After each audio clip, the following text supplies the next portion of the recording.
পুরো রুমে যেন আনন্দের হাট বসেছে। কোমরে শাড়ির আঁচলটা শক্ত করে গুজে নিয়ে ছোট্ট একটা সাউন্ড বক্সে গান ছেড়ে দিয়ে আপন মনে নাচছে রিদি।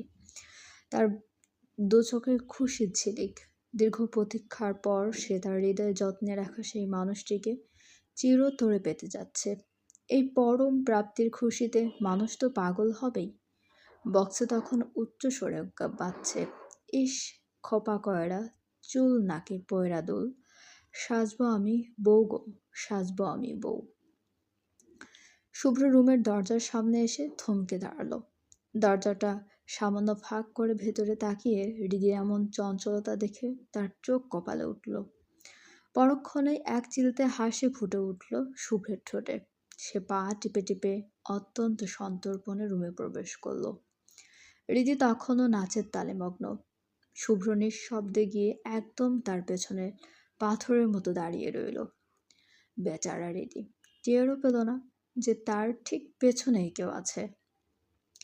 নাচতে নাচতে সে পেছনের দিকে আসতেই শুভ্রের চওড়া বুকে সজোরে ধাক্কা খেল।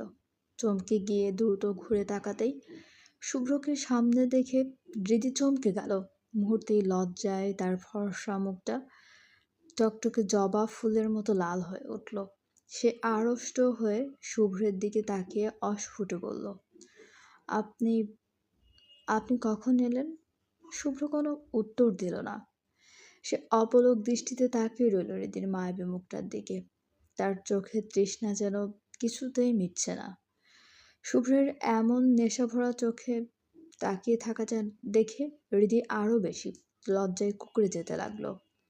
সে দৃষ্টিকে সরিয়ে নিয়ে মাথা নিচু করে বলল, এভাবে তাকিয়ে আছেন কেন? মনে হচ্ছে আমাকে কোনোদিন দেখেননি। শুভ্র তবুও নির্বাক, তার ঠোঁটে কোনো কথা নেই।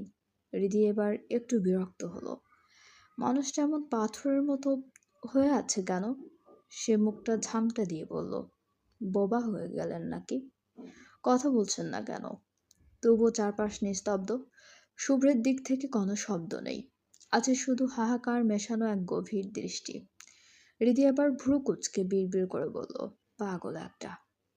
বলি হৃদি যখন পাশ কাটিয়ে চলে যেতে চাইল, ঠিক তখনই শুভ্র বিদ্যুতের গতিতে ওর হাতটা ধরে এক টানে নিজের বুকের খুব কাছে নিয়ে এলো। হৃদি কিছু বুঝে ওঠার আগেই শুভ্র তাকে পাজাগোলা করে জড়িয়ে ধরল। সে হৃদির ঘাড়ের ভাঁজে মুখ গুজে দিয়ে গভীর এক নিঃশ্বাস নিল। শুভ্রের এই বলিষ্ঠ আলিঙ্গনে হৃদি স্তব্ধ হয়ে গেল। সে অনুভব করল শুভ্রের উত্তপ্ত নিঃশ্বাস তার কাঁধে আছড়ে পড়ছে, যেন এই একটা আলিঙ্গনেই শুভ্র তার জীবনের সব অপরাধবোধ আর হৃদির সহ্য করা সব যন্ত্রণার প্রায়শ্চিত্ত করতে চাই। হৃদি শুভ্রের বুকের ধূপ পোকানি শুনতে পেল, যা আজ অন্য দিনের চেয়ে অনেক বেশি দ্রুত আর অস্থির। যেন তার হৃদি স্পন্দনগুলো আর্তনাদ করে বলছে যে হৃদি ছাড়া শুভ্র কতটা অপূর্ণ। কিছুক্ষণ এভাবেই গভীর নীরবতায় কাটল। রুমের ভেতর তখন কেবল দুজনের তপ্ত নিঃশ্বাসের শব্দ। শুভ্র হৃদির ঘাড়ের ভাঁজ থেকে মুখ না সরিয়েই খুব আবেশ মাখা কণ্ঠে ফিসফিস করে বলল, তুই এমন কেন হৃদি? তোরে এত কেন ভালো লাগে আমার? কেন মনে হয় তুই ছাড়া আমার গোটা পৃথিবীটা নিশ্ছিদ্র অন্ধকার? তুই পাশে না থাকলে মনে হয় আমি শ্বাসকষ্টে মারা যাচ্ছি। কেন তুই আমার এমন এক নেশা হয়ে গেলে? যেই নেশা ছাড়তে হলে আমার প্রাণটা দিয়ে দিতে হবে। হৃদি কোনো উত্তর দিল না। সে নিথর হয়ে শুভ্রের বুকের ওপর মিশে রইল। শুভ্র এবার হৃদির আলিঙ্গন সামান্য শিথিল করে ওর মায়াবী মুখটা নিজের দুই হাতের তালুতে আগলে ধরল। সে হৃদির চোখের দিকে গভীর আর অপরাধী দৃষ্টিতে তাকিয়ে ধরা গলায় বলল, I am sorry Hridi, I really sorry. আমাকে তুই মাফ করে দে। আমি আজ তোর কাছে কোনো অধিকার নিয়ে ভালোবাসা চাইতে আসিনি। আমি শুধু একটা সুযোগ ভিক্ষা চাইছি। একটা সুযোগ পেলে এক সমুদ্র ভালোবাসা দিয়ে আমি আমার করা সব ভুলের প্রায়শ্চিত্ত করব। হৃদি একদম অবাক হয়ে শুভ্রের দিকে তাকিয়ে রইল। তার ঠোঁট দুটো থরথর করে কাঁপছে, কিন্তু গলা দিয়ে কোনো কথাই বেরোচ্ছে না। শুভ্র এবার হৃদির দুই হাত নিজের শক্ত মুঠোর ভেতর নিল। সে পরম মমতায় হৃদির ২ হাতের তালুতে ঠোঁট ছোঁয়ালো। শুভ্রের এই স্পর্শে হৃদি শিউরে উঠল। শুভ্র এবার অত্যন্ত আকুতি ভরা কণ্ঠে বলল, একটা সুযোগ দিবি আমায় হৃদি? হৃদি আচমকা শুভ্রের হাত থেকে নিজের হাত দুটো ঝটকা দিয়ে সরিয়ে নিল। শুভ্রের কপাল সাথে সাথে কুঁচকে গেল। ভয়ার্ত চোখে সে কিছু একটা বলতে চাইল, কিন্তু তার আগেই হৃদি ২ হাতে শুভ্রের গলা জড়িয়ে ধরল। সে দুষ্টুমি মাখা চোখে তাকিয়ে বলল, যদি না দেই তাহলে? শুভ্র এবার প্রাণ খুলে ঠোঁট কামড়ে হাসল। তার দুশ্চিন্তার মেঘ নিমেষেই কেটে গেল। সে বাম হাত দিয়ে হৃদির কোমর জড়িয়ে ধরে তাকে একদম নিজের বুকের সাথে মিশিয়ে ফেলল। হৃদির কপালে লেপ্টে থাকা এলোমেলো চুলগুলো খুব যত্ন করে কানের পিঠে গুঁজে দিতে দিতে শুভ্র পরম আবেশে বলল, যদি সুযোগ না দিস তবে তোকে আমি চুরি করে নিয়ে যাব হৃদি। এমন এক জায়গায় তোকে বন্দি করে রাখবো যেখানে আমি ছাড়া আর কেউ থাকবে না। তোর ওই এক সমুদ্র অভিমান আমি আমার এক আকাশ ভালোবাসা দিয়ে কেড়ে নেব। তুই সুযোগ না দিলেও আমি সুযোগটা তৈরি করে নিতে জানি, কারণ আমি তোকে ভালোবাসার পাশাপাশি জয় করতেও জানি। এই শুভ্র একবার যাকে নিজের করে নিয়েছে তাকে ছাড়ার ক্ষমতা স্বয়ং আজরায়েলেরও নেই। হৃদি মনে মনে হাসল, কিন্তু বাইরে একটা কৃত্রিম গাম্ভীর্য ফুটিয়ে তুলে শুভ্রকে সজোরে ধাক্কা দিয়ে সরিয়ে দিল। সে তার তর্জনী উঁচিয়ে শাসনের সুরে বলল, এখন এসেছেন ভালোবাসা দেখাতে? খবরদার, আপনি একদম আমার কাছেও আসবেন না। যদি নিজের ভুলের প্রায়শ্চিত্ত করতে চান তবে এটাই আপনার জন্য উপযুক্ত শাস্তি। শুভ্র ঠোঁটের তখন এক বাঁকা হাসে। সে শিকারী বাঘের মতো ধীর পায়ে হৃদির দিকে এগোতে লাগলো। তার চোখের দৃষ্টিতে হৃদি যেন ভস্ম হয়ে যাচ্ছে। শুভ্র খুব নিচু আর গম্ভীর স্বরে বলল, আমি যদি কাছে না আসি তবে আপনি থাকতে পারবেন তো মিসেস শুভ্র চৌধুরী? হৃদি পিছু হটতে হটতে ঘরের দেয়ালের সাথে লেগে গেল। তার বুক ধড়ফড় করছে, কিন্তু মুখে দম্ভ ধরে রেখে বলল, আলবাত পারবো, পারবো না কেন? শুভ্র তপ্ত নিঃশ্বাস ছাড়তে ছাড়তে একদম হৃদির গায়ের উপর ঝুঁকে এলো। সে হৃদির ২ পাশে দেয়ালের ওপর হাত রেখে তাকে একদম বন্দি করে ফেলল। তাদের মাঝে এখন সুতোর ব্যবধানও নেই। শুভ্র হৃদির চোখের গভীরে নিজের দৃষ্টি গেঁথে দিয়ে ফিস ফিস করে বলল, আর ইউ শিওর? হৃদির গলার স্বর আটকে গেল। শুভ্র তার মুখটা হৃদির কানের খুব কাছে নিয়ে এলো। তার গরম নিঃশ্বাস হৃদির ঘাড়ে আছড়ে পড়ায় হৃদি শিউরে উঠে চোখ বন্ধ করে ফেলল। শুভ্র খুব ধীর আর নেশাতুর গলায় বলতে লাগলো, তুই কি আসলেই পারবি হৃদি? আমার এই গায়ের ঘ্রাণ ছাড়া তোর ঘুম আসবে তো? মধ্যরাতে যখন খুব একা লাগবে তখন কি আমাকে খুঁজবি না? তুই দূরে থাকতে চাইলে কি আমি থাকতে দেব? এই যে তোর হৃৎপিণ্ডটা এখন ড্রামের মতো বাজছে, এটা কি মিথ্যে বলছে? তুই চাইলেও আমার মায়া থেকে বের হতে পারবি না হৃদি, কারণ আমি তোর রক্তে মিশে গেছি। শুভ্র হৃদির কপাল দিয়ে নিজের কপাল ঠেকিয়ে এক মুহূর্ত স্থির হয়ে রইল। পুরো ঘরে তখন কেবল দুজনের ভারী নিঃশ্বাসের শব্দ আর এক অদ্ভুত প্রেমময় নিস্তব্ধতা। হৃদি আর নিজেকে ধরে রাখতে পারল না। সে শুভ্রের শার্টের কলারটা খামচে ধরল, যেন এখনই না ধরলে সে পড়ে যাবে। শুভ্র মৃদু হেসে হৃদির নাকে নিজের নাক ঘষে দিয়ে বলল, শাস্তি দিতে চাইলে দে, কিন্তু দূরে যাওয়ার কথা ভুলেও মুখে আনিস না, তাহলে আমি নিজেকেও শেষ করে দেব। হৃদির চোখ মুখ শক্ত করে বলল, আপনি আসলেই একটা খারাপ পুরুষ। পৃথিবীতে এত পুরুষ থাকতে কেন যে আপনার ওপরই আটকে গিয়ে বাকিটুকু শেষ করতে পারল না। তার আগে হৃদির পাতলা ঠোঁট জোড়া শুভ্র নিজের ওষ্ঠে দখল করে নিল। মুহূর্তের মধ্যে যেন পৃথিবীর সমস্ত কোলাহল এক নিমেষেই থেমে গেল। হৃদির শরীরটা হঠাৎ শিথিল হয়ে এলো। প্রথমে সে নিজেকে ছাড়িয়ে নেওয়ার জন্য ছটফট করতে চাইল। তার ২ হাত শুভ্রের বুকের ওপর আছড়ে পড়ল, কিন্তু শুভ্র আজ অদম্য। সে আরো শক্ত করে হৃদির কোমর জড়িয়ে ধরে তাকে নিজের সুঠাম বুকের সাথে পেশে ফেলল। বেশ কিছুক্ষণ এভাবেই কাটল। হৃদি ধীরে ধীরে অনুভব করল শুভ্র অত্যন্ত মমতার ট্রেনা দিয়ে তার ঠোঁট দুটো আদরে ভরিয়ে দিচ্ছে। কি যে হয়ে গেল হৃদির সে নিজেও জানল না। তার সমস্ত রাগ অভিমান যেন মোমের মতো গলে জল হয়ে গেল। সে এক অজানা ঘোরের মধ্যে তলিয়ে যেতে লাগলো। এক পর্যায়ে হৃদয় নিজেকে আটকে রাখতে পারলো না। সেও শুভ্রর সাথে রেসপন্স করতে শুরু করলো। শুভ্রের দুই হাত এখন হৃদির পিঠ আর চুলের ভাঁজে আষ্টে পৃষ্ঠে জড়িয়ে আছে। দুজনের যেন অতল কোনো প্রেমের সাগরে ভাসছে। কেউ কাউকে ছেড়ে দেওয়ার কথা ভাবছে না, যেন এই কয়েক মিনিটের প্রাপ্তি তাদের গত কয়েক মাসের সমস্ত বিরহ আর হাহাকারকে এক নিমেষে মুছে দিচ্ছে। পুরো ঘরে তখন কেবল দুজনের ঘন আর অস্থির নিঃশ্বাসের শব্দ। আজ তারা একে অপরের মাঝে হারিয়ে গিয়ে যেন খুঁজে পেল তাদের কাঙ্ক্ষিত সেই স্বর্গ। তারা জানলেও না কখনো তাদের চোখের কোণ দিয়ে গড়িয়ে পড়া নোনা জলগুলো একে অপরের ঠোঁটের স্পর্শে এক হয়ে মিশে গেছে। পাক্কা 10 মিনিট লড়াই করে শুভ্র হৃদির ঠোঁট ছাড়ল। দুজনের মারাত্মক গতিতে হাঁপাতে লাগলো। দুজনের নিঃশ্বাস একে অপরের মুখে আশ্রে পড়ছে। শুভ্র হাঁপাতে হাঁপাতে হৃদির চোখের দিকে তাকিয়ে বিজয়ের হাসি হাসলো। সে ভাঙ্গা গলায় বলল, কি মিসেস, বলেছিলাম না আমি ছুলে নিজেকে ধরে রাখতে পারবেন না। মিলে গেল তো। হৃদির চোখ পাকিয়ে হাঁপাতে হাঁপাতে অস্ফুটে বলল, অসভ্য। শুভ্র এবার হৃদির ঘাড়ের খাঁজে নিজের মুখ ডুবিয়ে দিল। এই প্রথম শুভ্র হৃদির এতটা কাছে এসেছে। হৃদির শরীরটা যেন মুহূর্তের মধ্যে অবশ হয়ে এলো। একজন প্রেমিকা যখন তার কাঙ্ক্ষিত পুরুষের এত নিবিড় সান্নিধ্য পায়, তখন তার শরীরের প্রতিটি কোষে এক অদ্ভুত শিহরণ বয়ে যায়। হৃদির বেলায়ও তাই হচ্ছে। তার মনে হচ্ছে সে কোনো এক মায়াবী কুয়াশার মাঝে তলিয়ে যাচ্ছে। শুভ্রের গায়ের সেই চেনা পুরুষালী ঘ্রাণ আর তপ্ত নিঃশ্বাসের ছয় তার মেরুদণ্ড দিয়ে এক শীতল স্রোত বয়ে গেল। হৃদি অনুভব করলো তার পা দুটো কাঁপছে, আর বুকের ভেতরটা যেন এক নাম না জানা ঝড়ে ওলট পালট হয়ে যাচ্ছে। শুভ্র হৃদির ঘাড়ের নরম চামড়ায় আলতো করে একটা চুমু খেলো।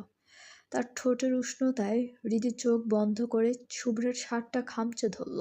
শুভ্র নেশালো কণ্ঠে শুধালো, তুই পাগল করে ছাড়বি। তোর কাছে আসা মানে আমার জন্য মহাবিপদ। নিজেকে সামলাতে বড্ড কষ্ট হয় রে। বলেই শুভ্র হৃদির থেকে কিছুটা দূরে গিয়ে দাঁড়ালো। সে বুক ভরে বড় বড় শ্বাস টেনে নিজের ভেতরের উত্তাল উন্মাদনাকে সামলে নেওয়ার চেষ্টা করলো। কিছুক্ষণ পর নিজেকে কিছুটা শান্ত করে হৃদির দিকে তাকিয়ে প্রশ্ন করলো, তোর কি সবুজ শাড়ি আছে? হৃদি ভ্রু কুঁচকে অবাক হয়ে বলল, সবুজ শাড়ি কেন? শুভ্র একটু গম্ভীর হয়ে বলল, জাস্ট টেল মি, আছে কিনা সেটা বল। না, নেই। সবুজ রং আমার একদম পছন্দ না। শুভ্র এবার ধীর পায়ে আবার হৃদির একদম কাছে চলে আসলো। ওর চোখের মনের দিকে স্থির দৃষ্টিতে তাকিয়ে খুব নিচু স্বরে বলল, but do you know what, তোকে সবুজ রঙে সব থেকে বেশি বিউটিফুল লাগে। তোর গায়ের রঙে এই রঙটা যেন একদম মিশে যায়। হৃদি এবার যার পর্ণায় অবাক হয়ে বলল, কিভাবে? আমি তো আগে কখনো এই রঙের কাপড় পরি নাই। তাহলে আপনি কিভাবে জানলেন? শুভ্র রহস্যময় এক হাসি দিল। তার সেই হাসিতে যেন হাজার বছরের গোপন কোনো ভালো লাগা লুকিয়ে আছে। সে মৃদু হেসে বলল, আই হ্যাভ সিন ইট। দেখেছি বলেই তো বলছি। তবে কবে দেখেছি আর কোথায় দেখেছি সেটা সিক্রেট। ওটা তোকে বলবো না। I am coming, just wait a minute for me. Shubhra রহস্যময় হাসিটা দিয়ে দ্রুত ঘর থেকে বেরিয়ে গেল। সাথে ঈশানও যেন হাওয়া। হৃদি বেশ কিছুক্ষণ ওভাবেই মূর্তির মতো দাঁড়িয়ে রইল। তার মাথায় একটা কথায় ঘুরপাক খাচ্ছে, সবুজ রং, সে তো কোনোদিন এই রঙের ত্রিসীমানায় যায়নি। তবে শুভ্র কবে দেখলো? লোকটা কি দিন দুপুরেও স্বপ্ন দেখে? ক্লান্তি আর শরীরের এক অদ্ভুত দুর্বলতায় হৃদি আর ভাবনার জল না বুনে ফ্রেশ হয়ে শাড়িটা বদলে নিল। একটা আরামদায়ক হলুদ কামিজ পরে যখন ওয়াশরুম থেকে বের হলো, দেখলো শুভ্রা বিছানার শুয়ে ছাদের দিকে তাকিয়ে কি যেন ভাবছে। হৃদিকে দেখেই সে ধরফর করে উঠে বসলো। সে প্রশ্ন করলো, আচ্ছা রিভা, সত্যি করে বলতো ভালোবাসার অনুভূতি ঠিক কেমন হয় রে? হৃদি চুল মুছতে মুছতে অবাক হয়ে তাকালো। হঠাৎ এই প্রশ্ন, তা জেনে তুই কি করবি? শুভ্র বিছানায় বসে একটা বালিশ হাঁটুর ভাঁজে রেখে তার উপর ভর দিয়ে উদাস গলায় বলল, না মানে আমার মনের ভেতর ইদানিং কিছু অদ্ভুত হচ্ছে। জাস্ট আমার অনুভূতির সাথে একটু মিলিয়ে দেখ করতে চাইছি। হৃদি তোয়ালে ফেলে দ্রুত শুভ্রার পাশে গিয়ে বসলো। কৌতূহলী চোখে তাকিয়ে বলল, সিরিয়াসলি? তুই আবার কারো প্রেমে পড়লি নাকি? শুভ্র হৃদির মাথায় একটা হালকা চাপড় দিয়ে মুখ ঝামটা দিল। আরে গাধা, প্রেমে পড়েছে কিনা সেটা কনফার্ম হওয়ার জন্যই তো তোর কাছ থেকে জানতে চাইছি। বল না, ভাইয়াকে দেখলে তোর ঠিক কেমন লাগে? হৃদি এক মুহূর্তের জন্য স্তব্ধ হয়ে গেল। তার চোখের সামনে শুভ্রে সে নেশালো চাহনি আর ঘাড়ের কাছে তপ্ত নিঃশ্বাসের ছোঁয়াটা ভেসে উঠল। সে একটা লম্বা শ্বাস নিয়ে খুব আবেশ মাখা স্বরে বলতে লাগলো, শুভ্র ভাই যখন আমার সামনে আসে তখন মনে হয় বুকের ভেতরটা কোনো এক অজানা ঝড়ে উলটপালট হয়ে যাচ্ছে। হার্টবিটটা আর নিজের নিয়ন্ত্রণে থাকে না, রীতিমতো ড্রামের মতো বাজতে শুরু করে। মনে হয় আশেপাশে যারা আছে তারাও বোধ হয় সেই ধকধকানি শুনতে পাচ্ছে। হৃদি জানালার বাইরের অন্ধকারের দিকে তাকিয়ে তার ঠোঁটে এক চিলতে ম্লান হাসি ফুটিয়ে বলল, ওকে দেখলে এক অদ্ভুত ভয় কাজ করে। আবার সেই ভয়ের আড়ালেই এক গভীর প্রশান্তি লুকিয়ে থাকে। মনে হয় পৃথিবীর সব কোলাহল এক নিমেষেই থেমে গেছে, আর পুরো দুনিয়াতে শুধু আমরা দুজন আছি। ওর গায়ের সেই চেনা তীব্র পুরুষালী ঘ্রাণটা যখন নাকে আসে তখন নেশার মতো লাগে। মনে হয় সব অভিযোগ, সব অভিমান ওই এক নিঃশ্বাসে কর্পূরের মতো উড়ে গেছে। শুভ্রা সব কিছু মনোযোগ দিয়ে শুনল। হৃদির প্রতিটা কথা যেন তার হৃৎপিণ্ডে গিয়ে তীরের মতো বিচ্ছিল। সে কিছুক্ষণ চুপ করে থেকে হৃদির চোখের দিকে তাকে একটু গম্ভীর আর দ্বিধা মেশানো গলায় বলল, আচ্ছা হৃদি, যখন ভাইয়াকে অন্য কোনো মেয়ের পাশে দেখিস তখন তোর ঠিক কেমন লাগে? হৃদি কিছুক্ষণ থমকে চায় রইল। জানালার বাইরে অন্ধকারের দিকে তাকিয়ে একটা দীর্ঘশ্বাস ফেলে বলতে লাগলো, তখন মনে হয় আমার ভেতরটাকেও জ্যান্ত পুড়িয়ে দিচ্ছে। যখন দেখি অন্য কোনো মেয়ে ওর খুব কাছে দাঁড়িয়ে হাসছে কিংবা ওর সাথে কথা বলছে, তখন বুকের ভেতর এক অসহ্য যন্ত্রণা শুরু হয়। এক মুহূর্তের জন্য মনে হয় পৃথিবীটা ওখানেই থমকে গেছে। খুব ইচ্ছে করে ছুটে গিয়ে মেয়েটার হাত ধরে ওকে ছিনিয়ে নিয়ে আসি আর চিৎকার করে বলি, ও শুধু আমার, ওর উপর আর কারো কোনো অধিকার নেই। হৃদি নিজের অজান্তেই ওনার আঁচলটা হাত দিয়ে মুচড়াতে লাগলো। তার কণ্ঠস্বর কিছুটা ভারী হয়ে এলো। ভীষণ হিংসা হয় রে, এক ধরনের জেদ আর রাগ মাথায় রক পর্যন্ত পৌঁছে যায়। মনে হয় ওই মানুষটা কেন বুঝতে পারছে না যে ওর পাশে অন্য কাউকে দেখা আমার জন্য কতটা কষ্টের। তখন নিজেকে খুব একা আর অসহায় মনে হয় আমার সাজানো বাগানটা কেউ লুট করে নিয়ে যাচ্ছে। আসলে ভালোবাসা মানে শুধু ভালো লাগা নয়, ভালোবাসা মানে এক আকাশ সমান অধিকারবোধ। আর সেই অধিকারে যখন কেউ ভাগ বসাতে আসে তখন মনে হয় বুকটা ফেটে যাচ্ছে। মনে হয় ওর প্রতিটা হাসি, প্রতিটা চাহনি কেবল আমারই প্রাপ্য। শুভ্রা এক দৃষ্টিতে হৃদির দিকে তাকিয়েছিল। হৃদির কথাগুলোর মাঝেই সে যেন নিজের প্রতিচ্ছবি দেখতে পাচ্ছিল। ঈশানকে দেখলে হৃদির বলা সব অনুভূতি যেন শুভ্রার সাথে হুবহু মিলে যায়। ঈশান সামনে আসলেই ওর ভেতরে এক অজানা ভয় কাজ করে, আবার ঠিক তার পরক্ষণেই এক অদ্ভুত ভালো লাগা এসে মনটাকে শান্ত করে দেয়। হৃদির বলা সেই বুকের ভেতর ধকধকানি, সেই শরীরের ভেতর বিদ্যুতের শিহরণ, সবই তো শুভ্রা অনুভব করে ঈশানের জন্য। যখন কোনো মেয়েকে ঈশানের পাশে দেখে তখন ওর বুকের ভেতরটা ব্যথায় টনটন করে ওঠে। প্রচণ্ড রাগ লাগে, ওরও বলতে ইচ্ছে করে, ঈশান শুধু আমার, ও অন্য কারো হতে পারে না। ভাবতে শুভ্রার কলিজাটা যেন মোচড় দিয়ে ওঠে। বিছানার চাদরটা সে খামচে ধরল।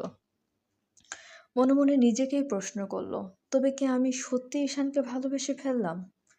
পরক্ষণেই এক রূঢ় বাস্তবতা এসে ওর সামনের পাহাড়ের মতো দাঁড়িয়ে গেল। এটা কি এটা কি এটা কিভাবে সম্ভব? ঈশান হিন্দু আর সে মুসলিম, দুজনের ধর্ম আলাদা, সমাজ আলাদা।